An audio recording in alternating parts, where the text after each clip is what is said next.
This is Book 2, Chapter 9 of the Imitation of Christ, of the lack of all comfort. It is no hard thing to despise human comfort when divine is present.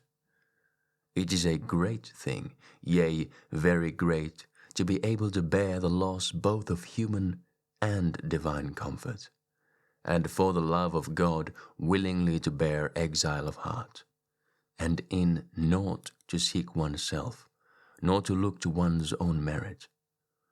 What great matter is it, if thou be cheerful of heart and devout when favour cometh to thee? That is an hour wherein all rejoice.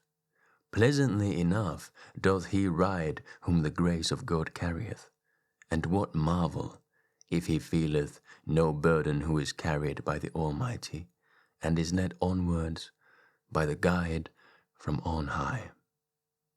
We are willing to accept anything for comfort, and it is difficult for a man to be freed from himself.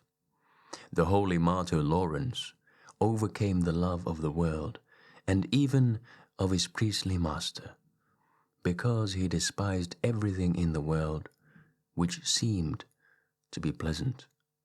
And for the love of Christ he calmly suffered even God's chief priest, Sixtus, whom he dearly loved, to be taken from him.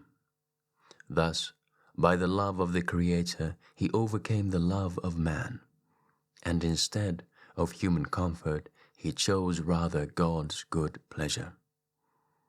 So also, learn thou to resign any near and beloved friend for the love of God. Nor take it amiss when thou hast been deserted by a friend, knowing that we must all be parted from one another at last. Mightily and long must a man strive within himself before he learn altogether to overcome himself and to draw his whole affection towards God. When a man resteth upon himself, he easily slippeth away unto human comforts. But a true lover of Christ and a diligent seeker after virtue falleth not back upon those comforts, nor seeketh such sweetness as may be tasted and handled, but desireth rather hard exercises, and to undertake severe labours for Christ. When, therefore, spiritual comfort is given by God, receive it with giving of thanks, and know that it is the gift of God, not thy desert. Be not lifted up, rejoice not overmuch, nor foolishly presume, but rather be more humble for the gift, more wary and more careful in all thy doings. For that hour will pass away, and temptation will follow. When comfort is taken from thee, do not straightway despair, but wait for the heavenly visitation with humility and patience.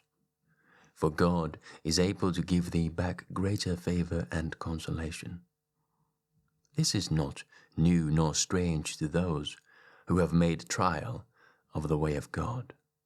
For with the great saints and the ancient prophets there was often this manner of change. Wherefore one said, when the favour of God was present with him, I said, in my prosperity I shall never be moved. That is, Psalm 30, verse 6. But he goeth on to say what he felt within himself when the favour departed. Thou didst turn thy face from me, and I was troubled. In spite whereof he in no wise despaireth, but the more instantly entreateth God, and saith, Unto thee, O Lord, will I cry, and will pray unto my God. And then he receiveth the fruit of his prayer, and testifieth how he hath been heard, saying, The Lord heard me, and had mercy upon me. The Lord was my helper. But wherein? Thou hast turned my heaviness into joy, thou hast put off my sackcloth, and girded me with gladness. If it was thus with the great saints, we who are poor and needy ought not to despair, if we are sometimes in the warmth and sometimes in the cold. For the Spirit cometh and goeth according to the good pleasure of his will. Wherefore holy Job saith, Thou dost visit him in the morning, and suddenly thou dost prove him. That is Job 7, verse 18. Wherefore then can I hope, or wherein may I trust, save only in the great mercy of God, and the hope of heavenly grace? For whether good men are with me, godly brethren or faithful friends, whether holy books or beautiful discourses, whether sweet hymns and songs, all these help but little, and have but little savour when I am deserted by God's favour and left to mine own poverty. There is no better remedy then than patience and denial of self, and an abiding in the will of God. I have never found any man so religious and godly, but that he felt sometimes a withdrawal of the divine favour, and lack of fervour. No saint was ever so filled with rapture, so enlightened, but that sooner or later he was tempted, for he is not worthy of the great vision of God, who, for God's sake, hath not been exercised by some temptation. For temptation is wont to go before as a sign of the comfort which shall follow, and heavenly comfort is promised to those who are proved by temptation.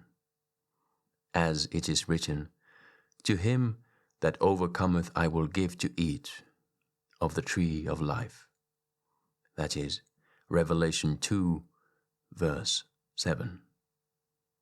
Divine comfort is given that a man may be stronger to bear adversities, and temptation followeth, lest he be lifted up because of the benefit. The devil sleepeth not. Thy flesh is not yet dead. Therefore cease thou not to make thyself ready unto the battle, for enemies stand on thy right hand and on thy left, and they are never at rest.